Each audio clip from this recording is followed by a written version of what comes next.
The bitter desert wind blew hard, stirring up the sand and enveloping the people in a tense silence. Moses, his face set, stood before the crowd. His eyes, marked by the weight of leadership, reflected something greater than anyone there could comprehend. "I will go up to the mountain to meet the Lord. Wait here." The murmurs began. Some nodded confidently, others frowned uneasily. Moses had been to Sinai before, but now, how long would it take? The top of the mountain was shrouded in thick clouds, and thunder echoed like the voice of an unseen God.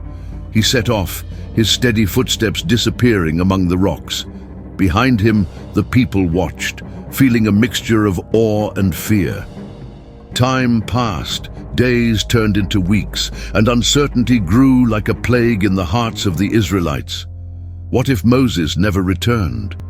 What if God had abandoned them there, in the middle of nowhere? Faith began to waver. The desert, which had once been nothing but sand and sun, now seemed like an abyss of doubt. The man who had guided them had disappeared into the high mountain, and with him the certainty of God's presence. Little did they know that at that very moment, Moses was standing before the divine glory, receiving the words that would change history forever. Mount Sinai trembled. Lightning split the sky, and the sound of thunder reverberated with the voice of the Almighty. Moses, alone on top of the mountain, felt the divine presence surrounding him like an inextinguishable fire. The darkness of the dense cloud contrasted with the intense light emanating from the heavenly throne. Then, God spoke. His voice was not like that of men. It was like the roar of waters, like the echo of eternity. Each word carried the weight of the universe. Before Moses, a supernatural vision, an invisible but irresistible finger began to trace words on 2 tablets of stone. The sound was deep, as if time itself were being carved. Letter by letter, law by law, God's commandments were recorded, not by human hands, but by the hand of the Creator. "I am the Lord your God." Each commandment was a covenant, an eternal alliance between God and his people. They were not just rules. They were immutable principles, the expression of the divine character, the path to true freedom. Moses watched in silence, absorbing each word. His heart burned with responsibility. These tablets were not just stone, they were the testimony of God's own will. Meanwhile, in the Hebrew camp, the desert seemed ever vaster and more silent. The days dragged on, and Moses did not return. The people of Israel, restless and impatient, began to murmur. Where was their leader? Had he been consumed by the fire on Mount Sinai? Uncertainty turned to despair. They no longer wanted to wait. They needed something visible, something tangible, something they could call their God. And it was then that they all turned to Aaron. "Make us a God to guide us," they demanded, their voices filled with urgency and fear. Aaron hesitated. He knew of his covenant with the true God. He knew that Moses had received sacred instructions. But the eyes pressed, the hands waved, and the shouts grew louder. The crowd was like a raging sea ready to drown him. He relented. "Bring me gold," he ordered, and soon earrings, rings, and jewels were thrown into the fire. Molten metal flowed like burning lava. Night fell over the desert, but in the camp of Israel, the glow of the campfires illuminated euphoric faces. The sound of drums echoed in the air, mixed with shouts of celebration and frenetic dancing.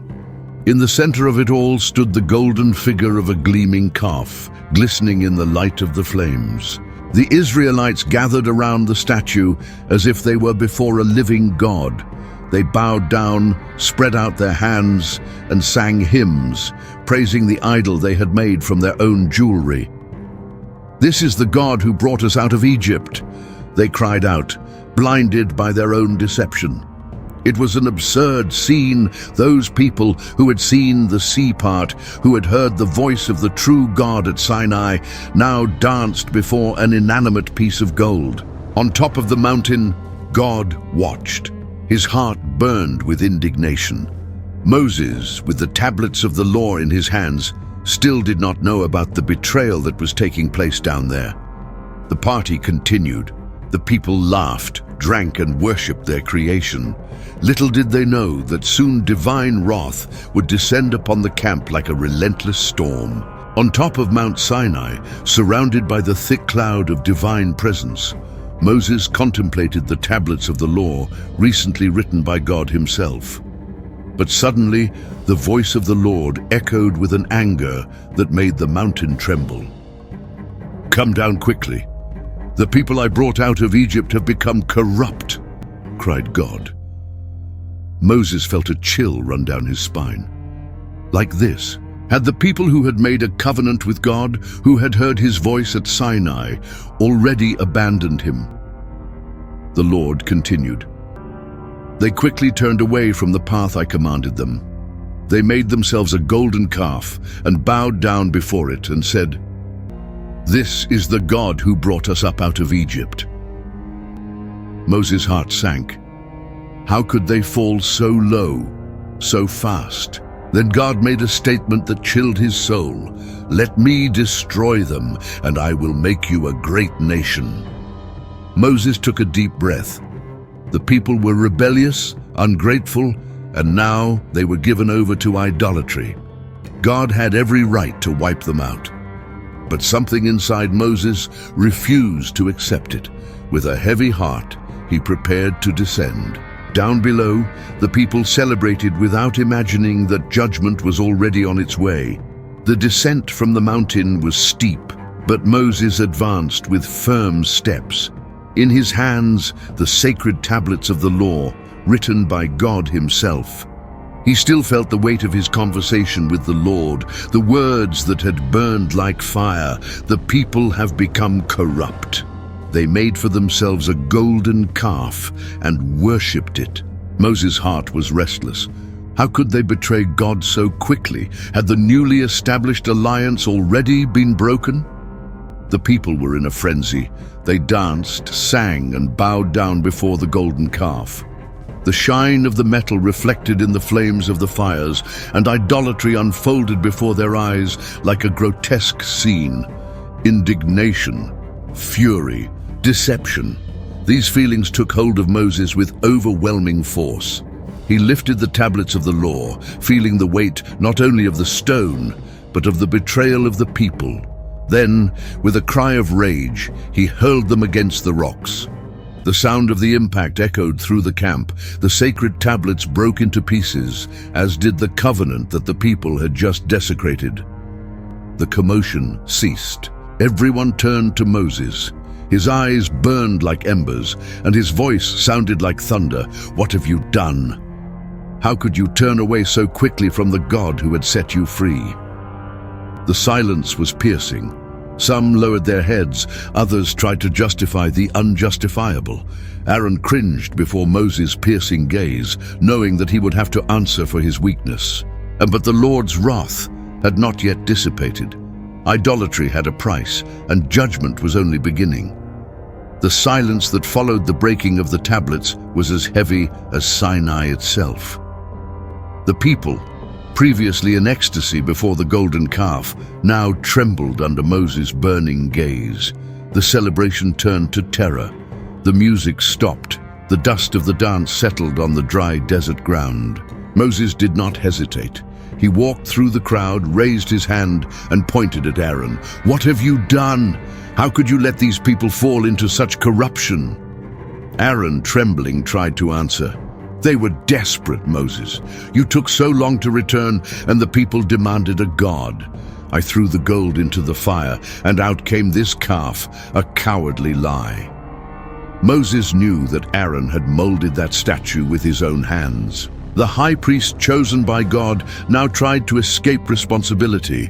Wasting no time, Moses ran to the golden idol, grabbed it, and threw it into the fire. The metal melted, the image was destroyed.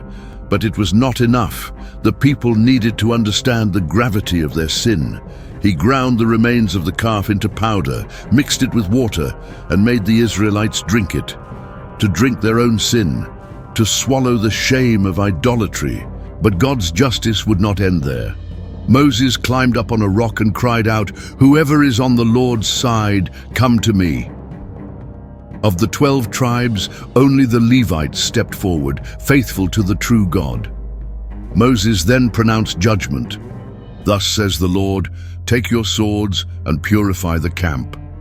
And that night, 3,000 men fell, dead by the very consequences of their rebellion. The desert floor drank the blood of the infidels, and the camp was filled with mourning and fear.